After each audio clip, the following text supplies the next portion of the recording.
करता हूँ आप सब लोग खैरियत से होंगे। जैसा कि हम सेकेंड ईयर की टेक्स्ट बुक को फॉलो कर रहे हैं और इस सिलसिले में हमारे तकरीबन 6 लेक्चर हो चुके हैं। आज इसी सिलसिले का हमारा छठा लेक्चर 7वां लेक्चर है और आज का जो हमारा टॉपिक है वो है domain and range of function. तो हम डोमेन और रेंज किसी फंक्शन की किस तरह फाइंड कर सकते हैं, आज हम ये डिस्कस करेंगे और देखेंगे कि जो गिवन फंक्शन होगा उसकी हमने डोमेन किस तरह फाइंड करनी है और रेंज किस तरह फाइंड करनी है। इसके अलावा हम ये देखेंगे कि अगर किसी फंक्शन का इन्वर्स फाइंड किए बगैर हमें डोमेन और रेंज फाइंड करनी पड़ जाए तो हम उसकी डोमेन और रेंज किस तरह फाइंड करेंगे। तो सबसे पहले हम डिस्कस करेंगे कि डोमेन और रेंज क्या होती है।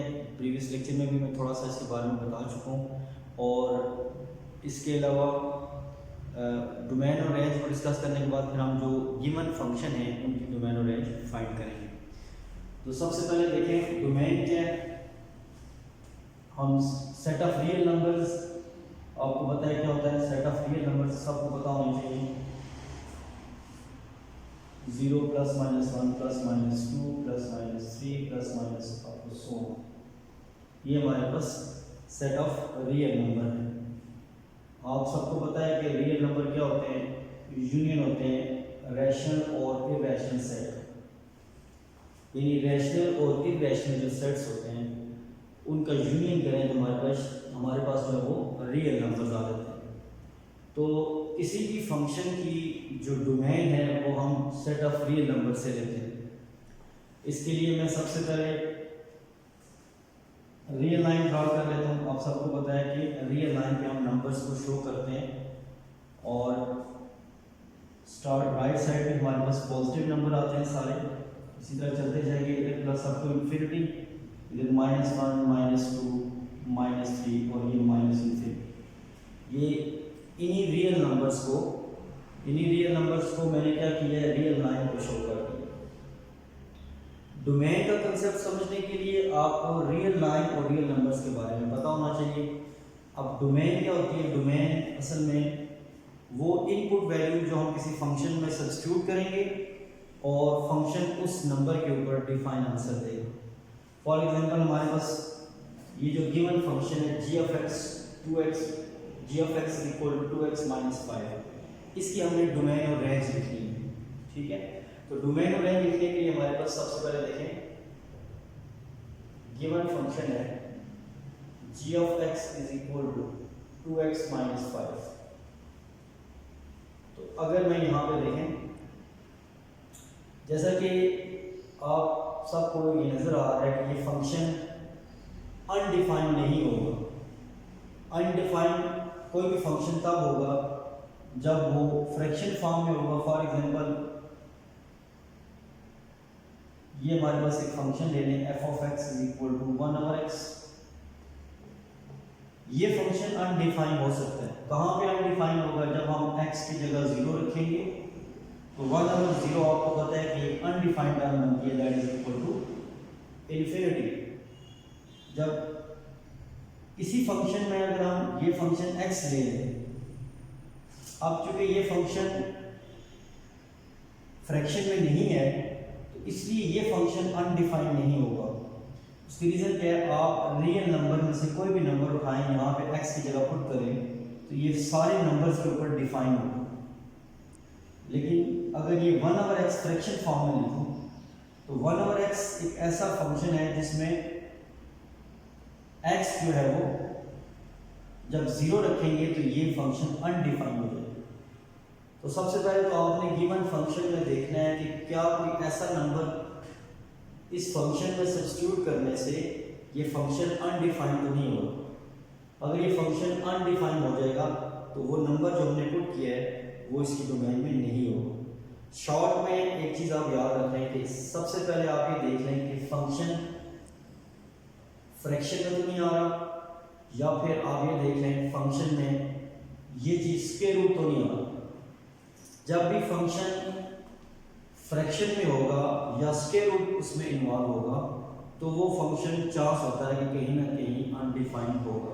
जिस तरह मैंने एग्जांपल दिया आपको, देखिए 1/x एक फ्रैक्शन में वैल्यू हमारे पास 1/x, और जब हम रियल नंबर से 0 उठा के यहाँ पे पुट करेंगे तो 1/0 अनडिफाइंड टर्म बन रही है।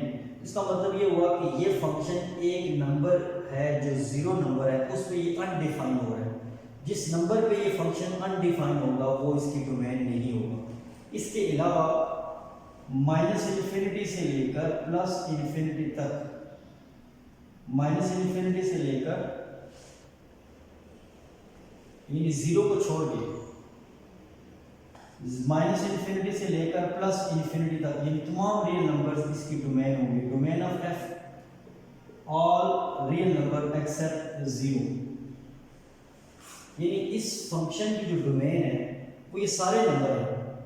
क्यों? क्योंकि तमाम नंबर्स के ऊपर ये डिफाइन आंसर दे रहा है एक्सेप्ट 0। 0 के अलावा तमाम नंबर पे ये डिफाइन है, इसलिए 0 इसकी डोमेन में नहीं आएगा क्योंकि 0 पे ये अनडिफाइन हो गया। 0 के अलावा तमाम नंबर्स के ऊपर ये डिफाइन रहेगा, लिहाजा वो तमाम नंबर्स इसकी क्या है, डोमेन है एक्सेप्ट 0। -0 क्यों किया? क्योंकि 0 को हम छोड़ रहे हैं, ठीक है। तो जब भी फंक्शन आपका फ्रैक्शन फॉर्म में होगा या उसमें स्केल रूट इन्वॉल्व होगा तो ये चांस होता है कि वो फंक्शन किसी नंबर पे अनडिफाइन होगा। अनडिफाइन तो मैंने आपको बता दिया है। अनडिफाइन का मतलब क्या है? या 1/0 डिनोमिनेटर में जब भी 0 आएगा तो एक अनडिफाइंड टर्म बनेगी जिसको हम इनफिनिटी लिखते हैं। इसके अलावा स्केल रूट में फंक्शन किस तरह अनडिफाइन हो सकता है? जब आयोटा आ जाए। आप सबको पता है कि जब स्केल रूट -1 ये आयोटा के इक्वल होता है और आयोटा एक इमेजिनरी नंबर है जिसको हम डिफाइन नहीं कर सकते, तो ये एक अनडिफाइंड टर्म बनेगा। √-1 इज इक्वल टू आयोटा, और आपको पता है कि -1 is equal to iota scale. तो जब भी स्केल रूट के अंदर माइनस अपीयर होगा तो वो भी फंक्शन क्या होगा, एक अनडिफाइंड टर्म देगा आपको। ऐसी सूरत में जब फंक्शन फ्रैक्शन में हो या स्केल रूट में हो, दोनों सूरतों में कहीं ना कहीं फंक्शन अनडिफाइन होने के चांस होते हैं। तो आप ये ध्यान में रखें कि जब भी आपको फ्रैक्शन में फंक्शन आपके पास आएगा या स्केल रूट के अंदर आएगा तो वो कहीं ना कहीं अनडिफाइन होगा। तो जहाँ पे वो अनडिफाइन, जिन नंबर्स के ऊपर वो अनडिफाइन होगा वो नंबर्स रियल नंबर में से हम छोड़ देंगे, वो हमारी डोमेन में नहीं आएंगे। उसके अलावा जितने भी नंबर्स होंगे वो उस फंक्शन की डोमेन में आएंगे, ठीक है। तो अभी हम डिस्कस करते हैं गिवन फंक्शन। अब देखिए ये गिवन फंक्शन है, ये ना ही फ्रैक्शन में आ रहा है और ना इसमें स्केल रूट अपीयर हो रहा है। तो आप ये रियल लाइन से कोई भी नंबर उठाएं, यहाँ पे सब्स्टिट्यूट कर रहे हैं तो ये फंक्शन डिफाइंड वैल्यू देगा।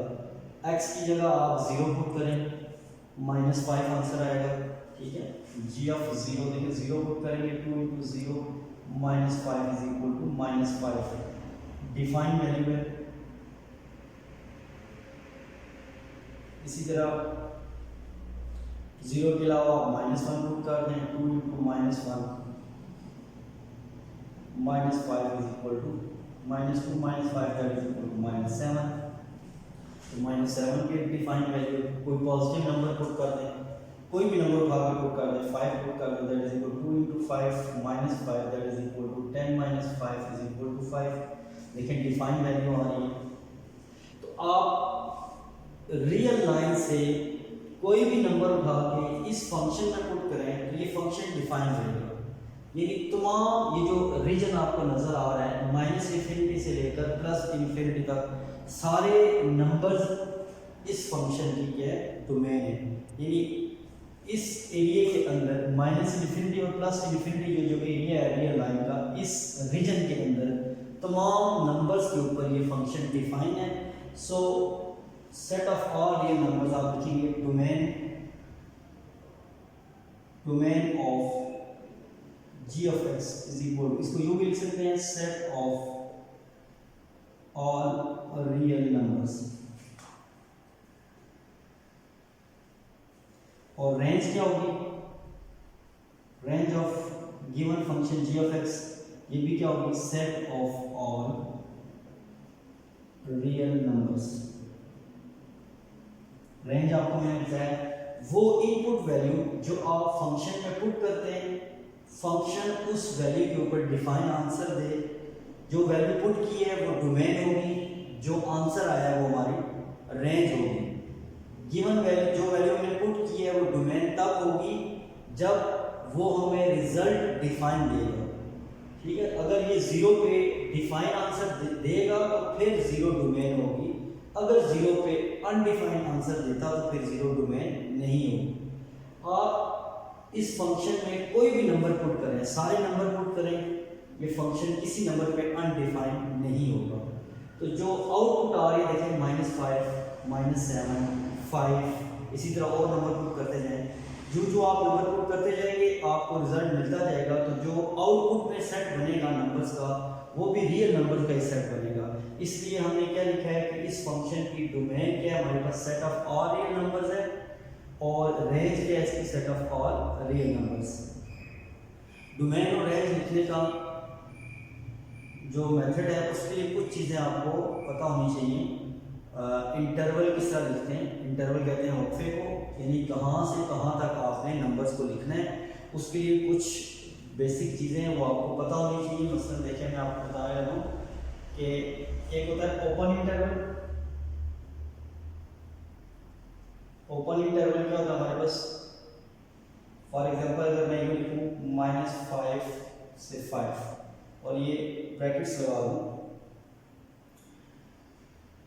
तो इसमें हम -5 से लेकर +5 तक इसमें ना एंड पॉइंट्स शामिल नहीं है। ठीक है, -5 और 5 को छोड़ देंगे, बीच के जितने भी नंबर्स हैं -5 और 5 के दरमियान के जो नंबर हैं वो ये हम लिखेंगे। मतलब ये सब रियल लाइन में लिखी है, ये -4, यहाँ पे -5 आएगा और यहाँ पे 4 और ये +5 आएगा। तो ये जो हमारे पास, जब हम इसको ओपन इंटरवल में लिखेंगे तो -5 और +5 ये शामिल नहीं होंगे, इनके बीच के जितने भी नंबर्स हैं वो इस इंटरवल में शामिल हैं। यानी इसको लिखने का तरीका ये है कि एंड पॉइंट्स शामिल नहीं है, बाकी सारे पॉइंट्स शामिल हैं। इसको हम ओपन इंटरवल बोलते हैं, और इसको यूँ भी लिखा जा सकता है, ओपन इंटरवल को आप यूँ भी लिख सकते हैं, स्क्वायर ब्रैकेट्स लगाएंगे लेकिन इनको उल्टा करके लिखेंगे, तो इसका और इसका एक ही मतलब है। यानी जो ये मीनिंग देगा वो ये मीनिंग देगा। यानी -5 और +5 के दरमियान जितने भी नंबर्स हैं वो इन दोनों इंटरवल में शामिल हैं। इसको भी ओपन इंटरवल लिख सकते हैं और ये भी ओपन इंटरवल है। इसके अलावा होता है सेमी ओपन और semi closed. Semi open, semi कहते हैं आधे को, हाफ को, सेमी ओपन, सेमी क्लोज। अगर इसी को मैं लिखूँ यहाँ पे देखें, अगर मैं इसको यूँ लिखूँ, इसका मतलब ये होगा कि -5 तो शामिल नहीं है लेकिन +5 के शामिल है। यानी ये एक्सक्लूड है, इसको हम एक्सक्लूड कर देंगे और ये इंक्लूड कर देंगे। -5 से +5, तो -5 को हम छोड़ देंगे, -5 से अगला नंबर ले लेंगे, मतलब -5 से नेक्स्ट जो नंबर होगा वो हम इंक्लूड करेंगे, लेकिन -5 को एक्सक्लूड कर देंगे। इसको सेमी ओपन या सेमी क्लोज भी बोलते हैं। इसी को आप यूँ भी लिख सकते हैं, -5 और 5 को आप एक्सक्लूड करेंगे जब, तो आप जब यूँ लिखेंगे इसका मतलब क्या होगा, इसका मतलब ये होगा कि -5 तो शामिल है लेकिन +5 शामिल नहीं है। इसी चीज़ को आप यूँ भी लिख सकते हैं, -5 5। जब ये ब्रैकेट लगाएंगे तो इसका मतलब होगा कि ये एक्सक्लूड है, और जब ये क्लोज करेंगे इसको तो यहाँ पे इसका मतलब है 5 इंक्लूडेड है। ठीक है, और इसी चीज़ को आप यूँ भी लिख सकते हैं, -5, ये जो हमारे पास ये -5 और 5 यहाँ पे ये जो ब्रैकेट लगेगी तो इसका मतलब और इसका मतलब सेम हो जाएगा। ये और ये आपस में एक ही मीनिंग दे रहे हैं, जबकि ये और ये आपस में एक मीनिंग दे रहे हैं। यानी ये लिखें या ये लिखें सेम मीनिंग है, ये लिखें और या ये लिखें दोनों का एक ही मतलब होगा। ये हमारे पास चारों जो मैंने लिखे हैं इनको हम बोलते हैं सेमी ओपन और सेमी क्लोज्ड। ये इंटरवल लिखने का तरीका है। इसी तरह एक होता है क्लोज्ड इंटरवल।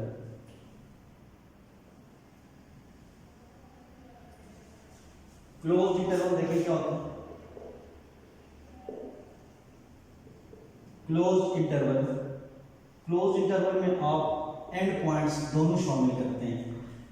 -5 और +5 भी शामिल हैं और इनके बीच जितने भी नंबर्स आ रहे हैं यानी -5 से लेकर +5 तक सारे नंबर्स शामिल हैं और इसके जो बाउंड्री पॉइंट्स हैं यानी एंड पॉइंट्स हैं -5 +5 ये भी शामिल हैं।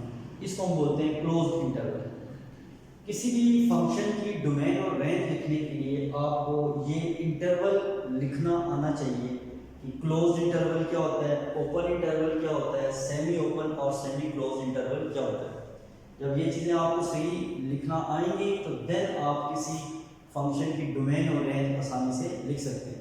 क्योंकि हम ये तो नहीं कर सकते ना कि हम एक एक नंबर उठा के रियल नंबर से रियल लाइन से उठाएं, फंक्शन में पुट करें और उसकी डोमेन और रेंज लिखते जाएं। उसकी रीज़न ये है क्योंकि ये इनफाइनाइट नंबर्स हैं, बहुत ज़्यादा नंबर्स हैं तादाद में, ठीक है। तो हम क्या करते हैं, हम सिर्फ वो नंबर देख लेते हैं जहाँ पर फंक्शन अनडिफाइंड है, इंटरवल से उन नंबर्स को हम एक्सक्लूड कर देते हैं, निकाल देते हैं, रिमेनिंग जो नंबर्स हैं वो डोमेन में लिख लेते हैं। अब मैं नेक्स्ट एक क्वेश्चन और हम देखते हैं यहाँ पे।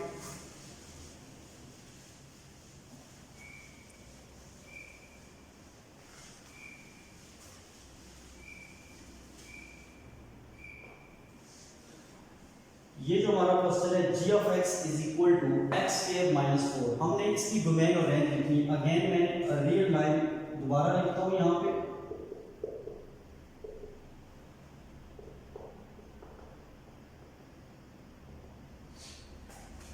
मैंने आपको अभी थोड़ी देर पहले ये बात बताई है कि जब भी स्क्वायर रूट आ जाएगा तो फंक्शन अनडिफाइन होने के चांस होंगे। अब ये आपने खुद थोड़ा सा आइडिया यहाँ पे लगाना है कि कौन सा नंबर यहाँ पे सब्स्टिट्यूट करें तो स्क्वायर रूट के अंदर माइनस अपीयर हो जाएगा।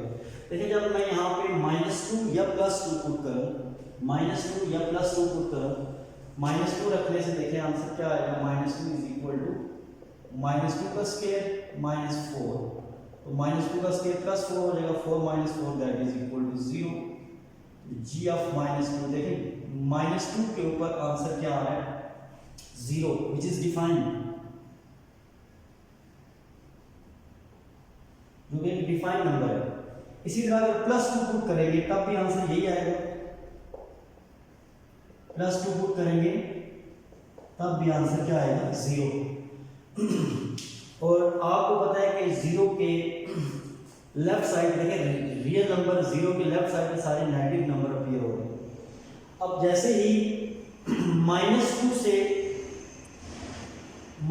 से ग्रेटर नंबर आप पुट करेंगे, -2 से देखिए ग्रेटर नंबर -1 है, -2 से ग्रेटर नंबर है -1।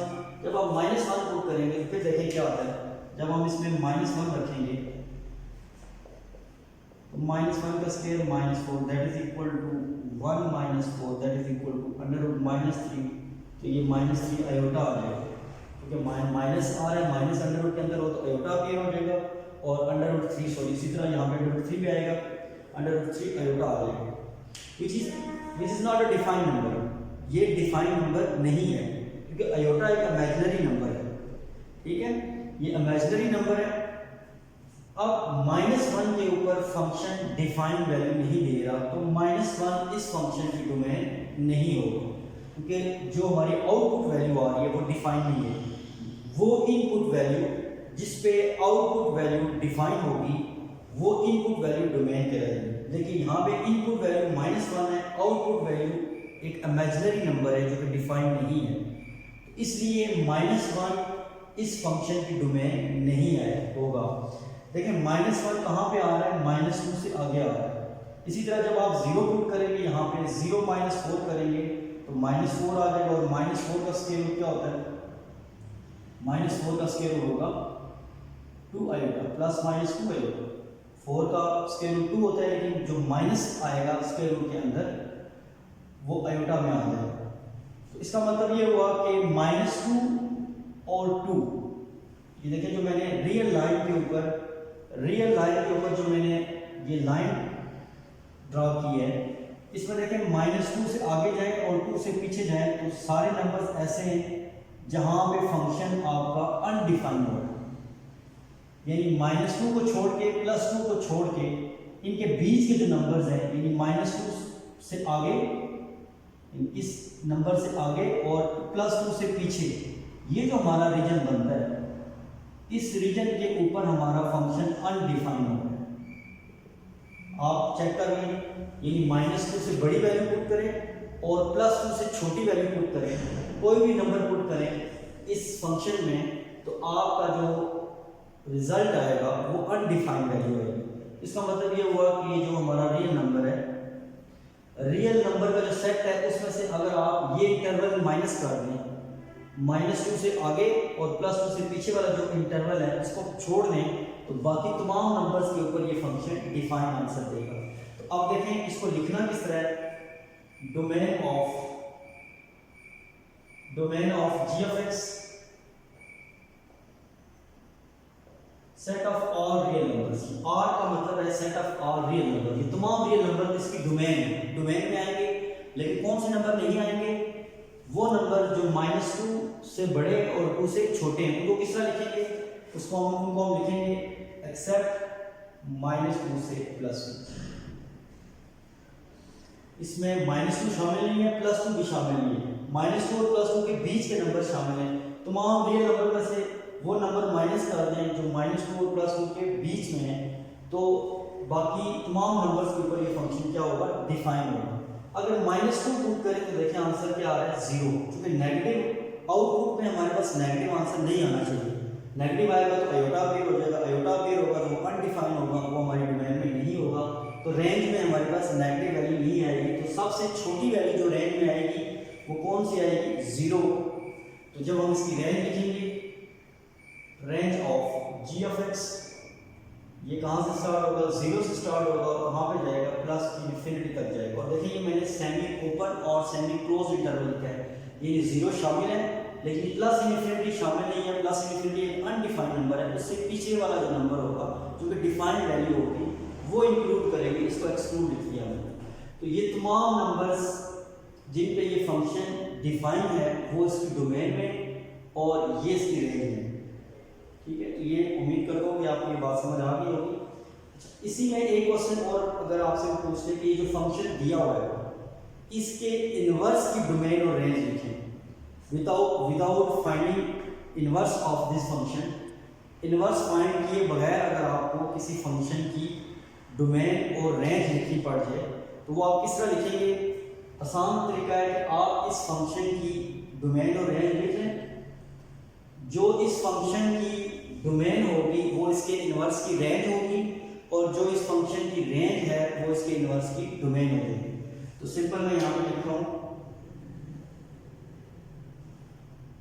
Domain of g inverse of x is equal to, अब इस फंक्शन के इनवर्स की डोमेन क्या होगी, जो इस फंक्शन की रेंज है वो इसकी डोमेन लिखेंगे and range of g inverse of x, तो जो इस फंक्शन की डोमेन थी वो इसके इनवर्स की क्या हो जाएगी, रेंज हो जाएगी। तो हम यहाँ पे लिखेंगे और -2 + 2। तो उम्मीद करता हूँ ये बात आपको समझ आ गई होगी। ये मैं इसको रिपीट करता हूँ कि किसी फंक्शन का इनवर्स फाइंड किए बगैर आप उसके इनवर्स की डोमेन और रेंज किस तरह लिख सकते हैं। ये जो फंक्शन जी ऑफ एक्स दिया था इसकी डोमेन और रेंज जो लिखी है, ठीक है, इसके इनवर्स की डोमेन क्या होगी, जो इसकी रेंज है, फंक्शन की जो रेंज है वो इसके इनवर्स की डोमेन हो जाएगी और जो फंक्शन की डोमेन है वो इसके इनवर्स की रेंज हो जाएगी। तो ये डोमेन और रेंज का हमारा टॉपिक था। ये आपके क्वेश्चन जो है वो 1.1 और 1.2 के अंदर ये डोमेन और रेंज के क्वेश्चन हैं। आप सब ने इस लेक्चर को अच्छे तरीके से देखना है, अंडरस्टैंड करना है और इससे रिलेटेड जो एक्सरसाइज में क्वेश्चन है वो आपने सॉल्व करना है।